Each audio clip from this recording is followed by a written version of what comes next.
Oi pessoal, meu nome é Luane Gabriele, essa é a Ana Flávia e a partir de hoje a gente vai começar uma nova série aqui no canal.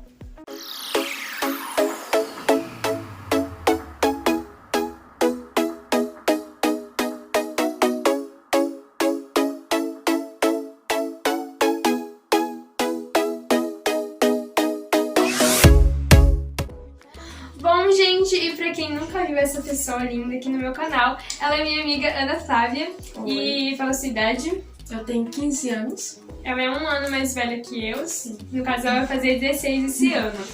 E essa série que a gente tá fazendo aqui é especificamente para jovens, palavras para nós jovens, para que a gente possa continuar firme no Senhor e tá aprendendo cada vez mais sobre Ele.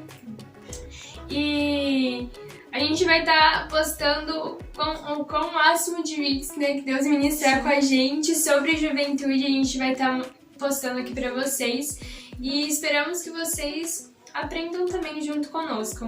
E se você que é velho e se sente novo, esses vídeos também são pra vocês, viu? Verdade! Então, é isso. Acompanhe o vídeo. Acompanhe. Então, vamos conosco! Uhul! Bom, e hoje a gente vai falar sobre a autoridade que Cristo nos deu nessa terra. Antes dele ir para o céu, ele prometeu a nós que ele derramaria o seu Espírito e que esse Espírito produziria poder em nós. Poder para a gente fazer milagres, falar em novas línguas e curar pessoas. Mas tudo isso com uma condição. E essa condição é que, como está escrito lá em Mateus 16:17, que fala assim, que a todos os que crerem será dado o poder. Então, somente os que crerem recebem esse poder. Então, é sobre isso que a gente vai aprender hoje. E a autoridade é como uma herança que nós precisamos buscar, que é a herança do nosso Pai que está nos céus. Em Números 27, conta a história das filhas de Zelofeade, que foi um dos israelitas, e conta que após a morte dele, elas foram até Moisés pedir para que ele desse a terra que por direito pertencia ao pai delas, que dessem para elas, porque ele não tinha nenhum filho homem. E o costume da época era dar a terra para o filho homem caso o pai falecesse. Só que como não tinha, ela assim, Moisés, dê a terra que por direito pertence ao nosso pai, para que o nome dele não desapareça. Moisés levou a causa para Deus. E Deus falou assim, não, faça isso, dê a terra a elas porque é justo. E um ponto muito importante é que o único motivo delas terem ganhado, o principal motivo delas terem ganhado a terra como herança foi porque elas reconheceram quem era o pai delas. E isso vale também pra gente. Zelofeade significa abrigo, e o lugar onde a gente vive, a nossa casa, é o lugar que a gente pertence. Na minha casa, eu tenho minha autoridade lá, assim como a Luane tem autoridade na casa dela. Então, reconhecer a quem a gente pertence nos dá autoridade, e a gente pertence a Deus, o Criador de tudo, então nós temos autoridade. Mas para termos isso, precisamos reconhecer que Ele é nosso Pai. Porque só tem autoridade do Pai quem é filho, só recebe a herança quem é filho. Então precisamos reconhecer quem é Deus Pai nosso primeiro. E por que a gente deve reconhecer a Deus para a gente poder ter essa autoridade? Porque a autoridade, como a Ana já disse, é uma herança.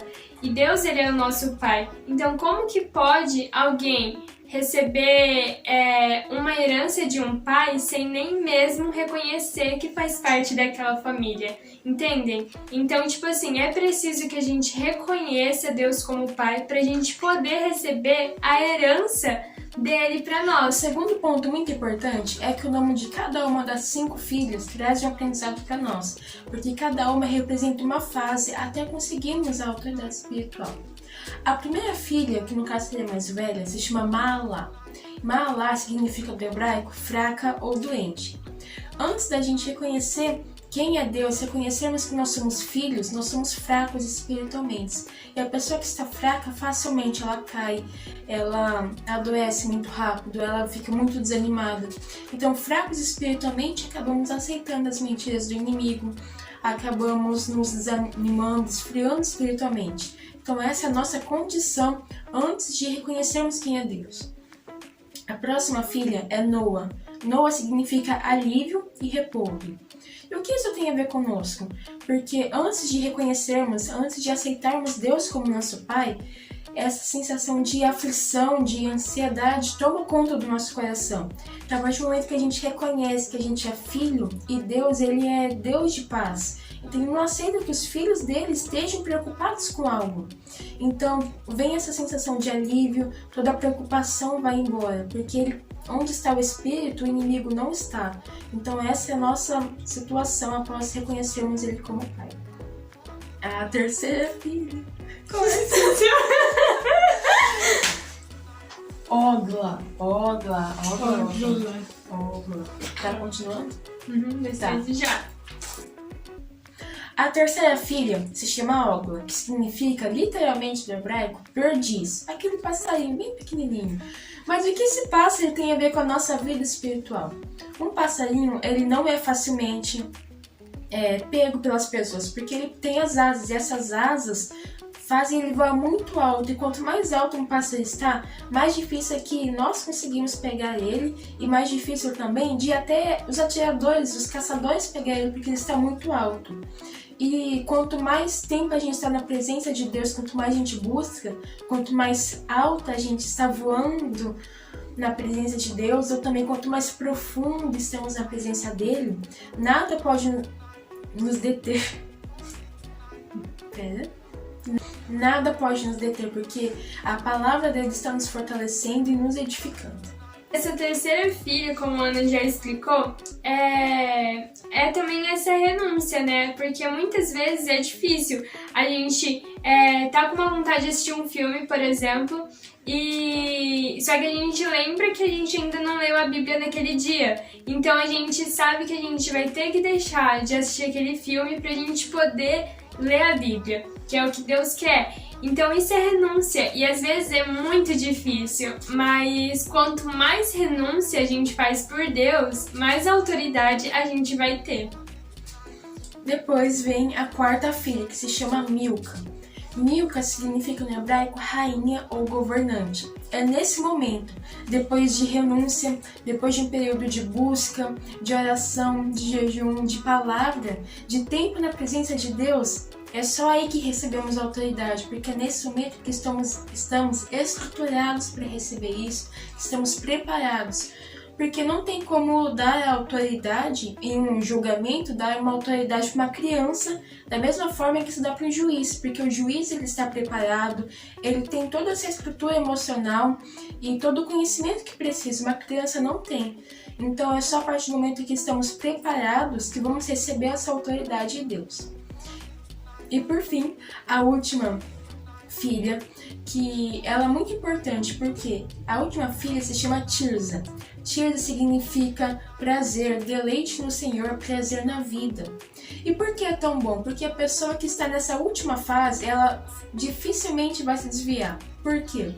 Porque a pessoa que tem autoridade espiritual, ela começa a entender das coisas, as coisas do mundo, os prazeres, os amores do mundo se tornam supérfluos. Não fazem mais sentido para essa pessoa, porque ela sabe que é só Deus que pode de fato preencher ela. Ela está satisfeita. Isso mesmo. E também, essa pessoa, ela sabe que de fato preenche ela, de onde de fato vem a alegria dela. Então essa pessoa, o único que vai poder satisfazer ela vai ser Deus. Então essa pessoa não vai ser facilmente vai se desviar ou sair do caminho do Senhor. E é esse alvo que precisamos buscar. E cada fase está interligada uma com a outra. Nós não estaríamos numa fase de Tirza se nós não tivéssemos a fase da Olga, que significa perdiz. Que quanto mais a gente busca, mais autoridade temos, e quanto mais autoridade, mais satisfação vamos ter no Senhor. Então cada fase está interligada. E não podemos simplesmente pular de uma para outra, sair da primeira fase e chegar na última, porque todas as 5 são importantes. Exatamente.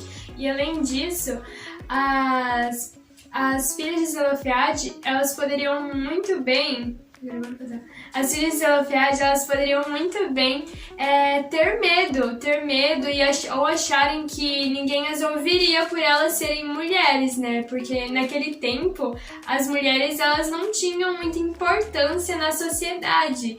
Elas não eram nem mesmo contadas nas descendências das pessoas, para vocês terem uma ideia. Então elas poderiam muito bem ter medo, acharem que não seriam ouvidas, que não adiantaria nada elas irem até Moisés. Contudo, porém, elas foram, porque elas sabiam que o nome do pai delas deveria ser lembrado. Elas sabiam que o nome do pai delas não deveria ser esquecido, que ele deveria ser honrado por ter cuidado delas e tudo mais. Então, muito mais nós não devemos ter medo. A gente está com Jesus, cara. Jesus, ele venceu a morte, ele venceu o inimigo, ele venceu o inferno. E esse mesmo poder com que ele venceu todas essas coisas, ele derramou sobre nós. Então, a gente não deve ter medo, porque o poder que está em nós, o poder que Jesus derramou sobre nós, é muito maior do que qualquer outras coisas. Às vezes a gente tem medo, talvez, do próprio inimigo, a gente acha que a gente não consegue, o inimigo ele planta isso na nossa mente, mas a gente tem que ter a certeza que Deus ele derramou o poder dele sobre nós e que a gente pode vencer esses pensamentos, a gente pode vencer tudo aquilo que o inimigo quer plantar em nós, ou alguém, não sei, mas quando vier esses pensamentos na nossa mente, tipo, você não consegue, você pode declarar, como diz a palavra, que a gente consegue, que a gente pode tudo naquele que nos fortalece. Então a palavra também, ela é uma forma para a gente poder estar demonstrando a autoridade, a gente declarar a palavra. E também a autoridade que vem sobre nós alcança também toda a nossa família e quem está ao nosso redor. Em Números 36:3 conta que cada uma das filhas recebeu a terra que é por direito do pai delas, e quando elas se casaram, a terra de cada uma passou a pertencer à família do marido delas. Ou seja, essa herança que elas receberam também alcançou outras pessoas. E como a autoridade de Deus é também uma herança para nós, a nossa família, nossos amigos também são influenciados e impactados por isso. Eita, glória. Amém. É por isso que o inimigo ele tenta tanto impedir que às vezes uma pessoa, tenta impedir que a Luane, por exemplo, não tenha autoridade espiritual. Porque ele, assim como Deus, ele veio de forma geracional, certo? Ele não enxerga só a Luane. Deus enxerga a Luane, mas ele também enxerga toda a família dela, todos os amigos, toda a rede de contatos que ela pode influenciar. E o inimigo ele também enxerga dessa forma. Então ele sabe que se ele deter a sua vida, ele sabe que também pode deter e impedir que a sua família, que seus amigos ou que outras pessoas também sejam alcançados pela palavra de Deus. Então essa herança que a gente recebe não é só para nós, mas é para compartilharmos e dividirmos com outras pessoas para que elas também venham e tenham essa posição diante de Deus. Exatamente, então vamos vencer o inimigo. Yes. Yeah! E aí, vamos viver a autoridade que Cristo nos deu? Bom, gente, foi isso. Se você foi abençoado com essa palavra, que você deixe seu like, se inscreva aqui no canal, ative o sininho e compartilhe para todo mundo, para que mais pessoas possam receber essa palavra. Então, tchau!